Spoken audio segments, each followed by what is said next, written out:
करायची होती, पण त्यांच्या जोडीचं कोणीच भेटत नव्हतं.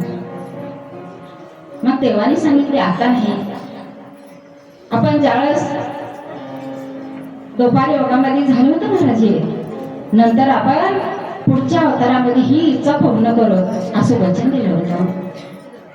तेव्हापासून वाटत असला होता. मग जांबवंत आला आणि म्हणू लागला, मनी कशाला घेतला, युद्ध खेळा माझ्यासोबत. अहो 28 दिवस युद्ध चाललं बरं का त्यांचं, कारण दोन्ही सारखेच होते, कोणीच कुणाला हरत नव्हतं. पण ज्यावेळेस लक्षात आलं जांबवंताच्या, कारण मला आतापर्यंत कोणीच हरवू शकत नाही, पण मी मात्र आता भयाळ झालो आणि दुःखीत बसले होते. कोण असेल काय असेल, सामर्थ्याने आपल्या तपाच्या डोळे झाकून घेतले आणि कोण आहे म्हणून मनातल्या मनात आपल्या स्वामीची प्रार्थना करू लागले, रामचंद्र भगवंताची. पण त्यांना साक्षात राम प्रभू दिसले महाराज. मग त्यांनी सांगितले, देवा तुम्ही ह्या अवतारात यायची गरज होती का? अहो मी ओळखीलच नाही की तुम्हाला, तुम्ही तवाच सांगायचं होतं ना, मी मनी देऊन टाकला असता म्हणे. दोघांची मुलाखत झाली महाराज आणि सांगितलं माझ्यावर आळ आलाय, हे मनी मला पाहिजे. पण जांबवंत म्हणू लागला, हे तुम्ही मुलीला दान दिले आणि दान दिल्यानं वापस घ्यायचं नसतंय, मुलीला घेऊन टाकलाय, आता हे स्त्री धन आहे, वापस कसं घेता येईल? आणि खरं जर म्हणलं तर मला एवढी चिंता आहे, आता मला पण कसा देह त्यागायचा आहे आणि मुक्त व्हायचं ह्या संसारातून. पण एक काळजी आहे माझ्याकडे, कोणती? कारण माझी मुलगी आहे. कुठल्याही वडिलाला आपल्या मुलीचं लग्न करावं असं वाटतंय आणि तिच्या संसारामध्ये सुखी राहावी. मग मी मुक्त झालो, हेच विचार होता त्यांचा. पण आता कुणाला द्यायची चिंताग्रस्त होते महाराज.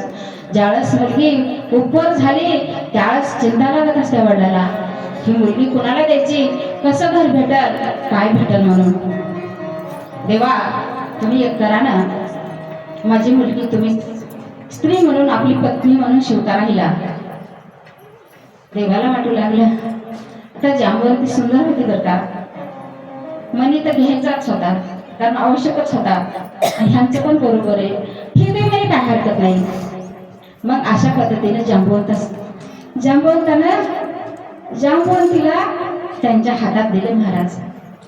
जांबवंती संग विवाह झाला आणि भगवंत घरी नाही, आता कुठे गेले, म्हणे देऊन टाकायचं म्हणे हे जरासंध राजाला. अहो तिकडे गेले आणि म्हणू लागले, हे घ्या तुमचा म्हणे. आळ आला होता माझ्यावर, पण म्हणे जंगलात सापडला. आता ते आळ घातला होता म्हणून लज्जित झाला होता राजा. अहो तिचं लग्न जमलं होतं बरं का, सत्यभामा त्यांची मुलगी होती, पण आता ह्यांना द्यायचं ठरवलं आणि तिथे एक लग्न झालं. मग किती पत्न्या झाल्या. लोक म्हणतात पत्न्या का केल्या देवाने एवढ्या, निमित्ताचं कारण होतं, कारणाशिवाय कारण घडत नसते महाराज. मग ह्या पद्धतीनं लग्न झालं. एवढंच नाही, कालिंदा, लक्ष्मणा, भद्रा, मित्रवंद्या अशा सगळ्या मिळून 8 पत्न्या झाल्या देवाच्या. आणि पुढे चलून त्याच राज्यामध्ये शंभरासूर नावाचा राक्षस होता बरं का. त्याचा असा पण होता की 2000 स्त्रियांना गोळा करायचं, बंदीत ठेवायचं आणि मग लग्न करायचं. सुंदर स्त्रिया राजाच्या उचलून नेत होता आणि गुहेमध्ये बंद करून ठेवत होता.